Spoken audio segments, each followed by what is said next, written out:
Oke, assalamualaikum warahmatullahi wabarakatuh. Baiklah, perkenalkan, nama saya Rizky Al-Bahri, mahasiswa dari UIN Sultan Maulana Hasanuddin Banten. Pada kesempatan kali ini, saya akan memberikan sejarah singkat Banten. Seperti apa keseruannya? Mari kita lanjut. Tidak.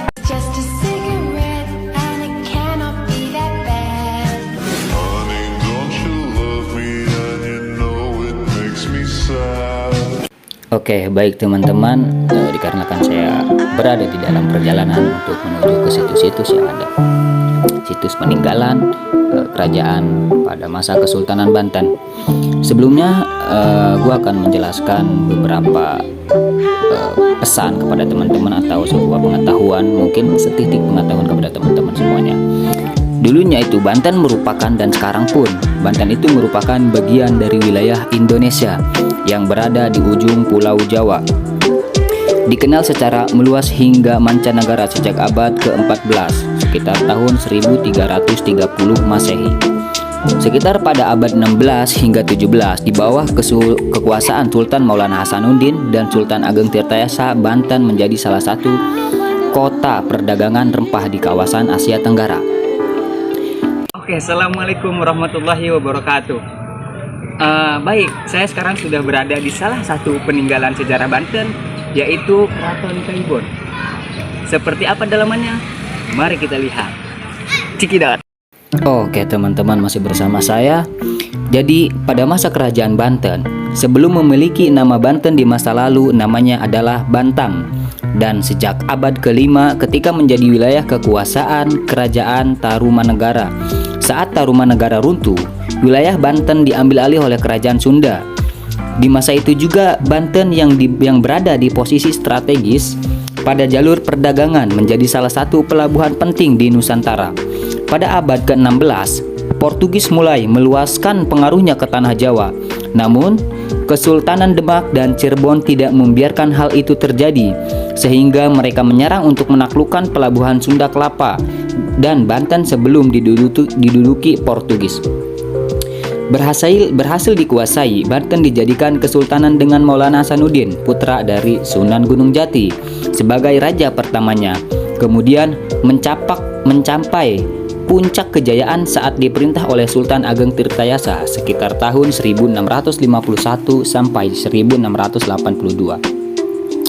Di bawah pemerintahan Sultan Ageng Tirtayasa, Banten menjadi pusat perdagangan internasional yang maju dengan pesat, menguasai monopoli komoditas lada dan memiliki tentara yang kuat. Namun, ketika Sultan Ageng Tirtayasa turun tahta, Banten berada dalam cengkraman VOC karena terjadi perang saudara di dalam kerajaan.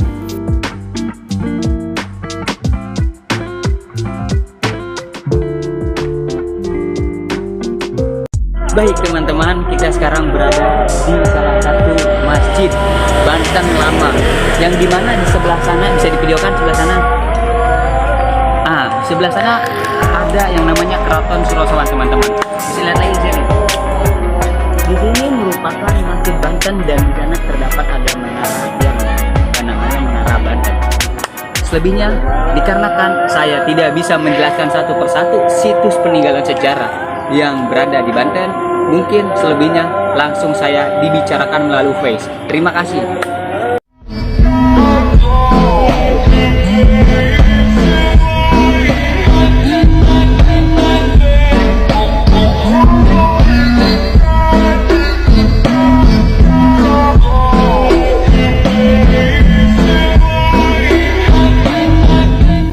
Baik teman-teman yang mencintai sejarah, kita lanjutkan. Pada masa penjajahan Belanda, abad ke-19, Banten diserang Belanda karena Sultan yang pada saat itu berkuasa menolak untuk memindahkan ibu kotanya ke Anyer. Peristiwa tersebut membuat Gubernur Jenderal Dindels mengumumkan bahwa Banten diambil alih Belanda dan dimasukkan dalam wilayah Hindia Belanda. Sekitar tahun 1817, wilayah Banten dijadikan keresidenan oleh pemerintahan Hindia Belanda hingga akhirnya pada tahun 1926 Banten dimasukkan ke dalam wilayah Provinsi Jawa Barat. Dan ketika itu, Banten pada masa kini setelah hari kemerdekaan muncul banyak keinginan yang datang dari para elit serta masyarakat Banten agar wilayahnya memiliki pemerintahan berotonomi sendiri kemudian lepas dari Jawa Barat. Hanya saja, keinginan tersebut tidak serta-merta mendapatkan tanggapan serius dari pemerintah. Namun, reformasi memberikan peluang besar untuk terjadinya pemekaran wilayah. Cita-cita memisahkan diri dari Jawa Barat akhirnya terwujud ketika pemerintahan bersama DPR mengesahkan Undang-Undang Nomor 23 Tahun 2000 tentang pembentukan Provinsi Banten. Masyarakat pun sepakat menjadi tanggal 4 Oktober sebagai hari jadi Provinsi Banten serta menjadikan kota Serang sebagai ibu kotanya. Hakamudin Jamal tercatat sebagai gubernur pertamanya yang dipilih secara aklamasi oleh pemerintahan pusat. Hingga saat ini Banten memiliki wilayah yang sangat luas, mencakup 4 kota di Banten dan kabupaten, 154 kecamatan, 262 kelurahan dan 1273 desa. Dan diantaranya nama kabupaten dan kota di Banten yang pertama Kota Cilegon, Kota Serang, Kota Tangerang Selatan, Kabupaten Lebak, Kabupaten Pandeglang, Kabupaten Serang, dan Kabupaten Tangerang. Banten dekat dengan Jakarta dan menjadi wilayah penyangga serta jalur penghubung antara Jawa dan Sumatera. Wilayah utara Banten berbatasan dengan Laut Jawa, sedangkan bagian timurnya berbatasan dengan DKI Jakarta dan Jawa Barat. Daerah selatan Banten berbatasan dengan Samudra Indonesia dan wilayah baratnya berbatasan dengan Selat Sunda. Bandar Udara Internasional Soekarno-Hatta pun terletak di Kecamatan Benda, Kota Tangerang, Banten. Budaya dan bahasa Banten. Suku pedalaman yang menetap di Kabupaten Lebak, Provinsi Banten adalah suku Baduy. Suku Baduy secara sejarah merupakan suku asli Sunda Banten yang terus melestarikan tradisi anti-modernisasi secara berpakaian maupun pola hidupnya. Suku Baduy rawayan tinggal di kawasan cagar budaya Pegunungan Kendeng di daerah Kanekes, Kecamatan Lewidamar, Kabupaten Lebak. Masyarakat Baduy umumnya tinggal di daerah aliran Sungai Ciujung di Pegunungan Kendeng. Daerah tersebut terkenal sebagai daerah titipan dari nenek moyang yang wajib dipelihara dan dijaga dengan baik. Sebagian besar masyarakat Banten memeluk agama Islam serta memiliki tingkat kereligiusan yang tinggi. Namun, pemeluk agama lain dapat hidup berdampingan dengan damai. Kekhasan budaya Banten antara lain salah satunya seni bela diri dan yang lainnya seperti pencak silat, debus, rudad, umbruk, tari saman, tari topeng, tari cokek, dogdog, palingtung, dan lojor. Sementara beberapa lagu tradisional Banten diantaranya adalah Uti Uti Uri, Bendrong Lesung, Tong Saraka, Ibu Cemore, Jereh Buguru, dan Basisir Carita.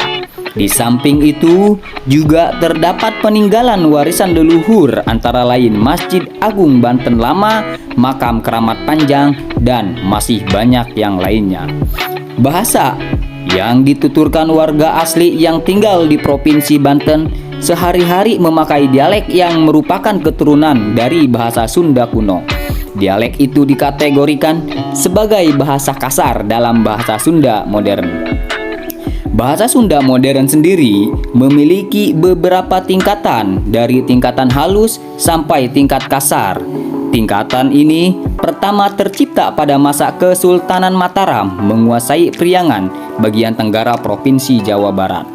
Akan tetapi, wilayah Banten Selatan seperti Lebak, Pandeglang, masyarakat banyak yang menggunakan bahasa Sunda campuran, Sunda kuno, Sunda modern, dan bahasa Indonesia. Sedangkan di Serang dan Cilegon menggunakan bahasa Jawa, Banten digunakan oleh etnik Jawa.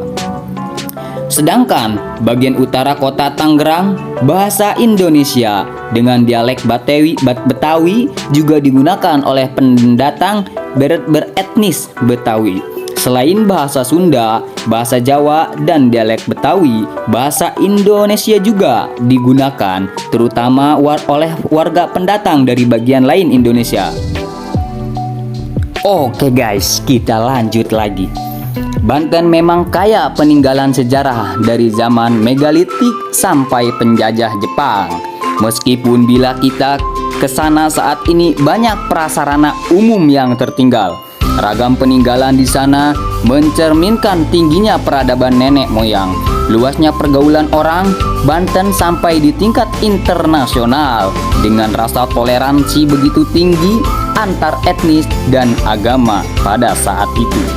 Banten bukan hanya sosok Sultan Ageng Tirtayasa atau Jenderal Dendels yang memaksa rakyat mengerjakan pembangunan jalan sekitar 1000 km dari Anyer hingga Panarukan di Jawa Timur. Ia lebih dari itu. Banten tua memiliki kekayaan ilmu pengetahuan yang mengagumkan, menjadi sumber sejarah tak habis-habisnya untuk dikupas. Sebab wilayah itu berhubungan erat dengan wilayah Jawa bagian tengah dan barat yang pada masa lalu dikenal lewat Kerajaan Demak, Pajajaran atau Bogor dengan Kerajaan Pakuan. Peninggalan sejarah dan purbakala Banten yang berada di kawasan Keraton Banten, diantaranya Keraton Surosoan. Kawasan seluas 4 hektar yang dikelilingi benteng setinggi 2 meter itu menyisakan bekas bangunan seperti pintu gerbang keraton berbentuk bulat, kolam pemandian, hingga sistem saluran air dalam keraton. Keindahan istana akan nampak terlihat jika mata kita alihkan ke suatu objek 3 tangga istana yang berbentuk setengah lingkaran dari batu bata dan pemandian Roro Denok yang sampai sekarang masih mengeluarkan air menjadi bukti keindahan Keraton Surosoan. Banten Surosoan, kemajuan peradaban juga bisa disaksikan dari sisa bangunan di sana.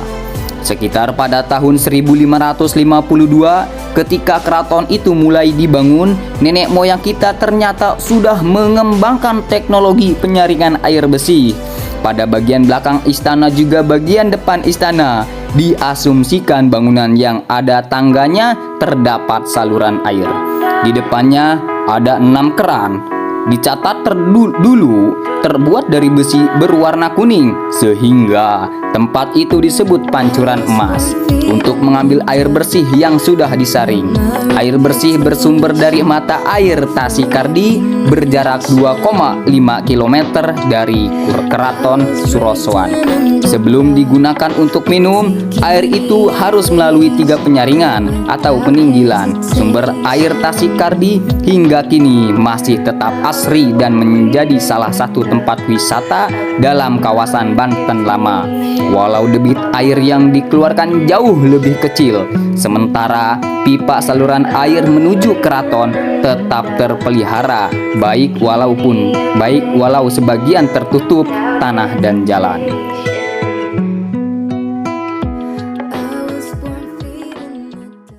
Baik teman-teman, mungkin cukup segitu saja video singkat atau sejarah singkat tentang Banten. Kurang lebihnya mohon maaf. Saya ucapkan terima kasih kepada para penonton yang sudah melihat. Wabillahi taufiq wal hidayah wa ridho wal inayah. Wassalamualaikum warahmatullahi wabarakatuh. Terima kasih teman-teman. Jangan lupa like, share, dan subscribe. Dan komen juga.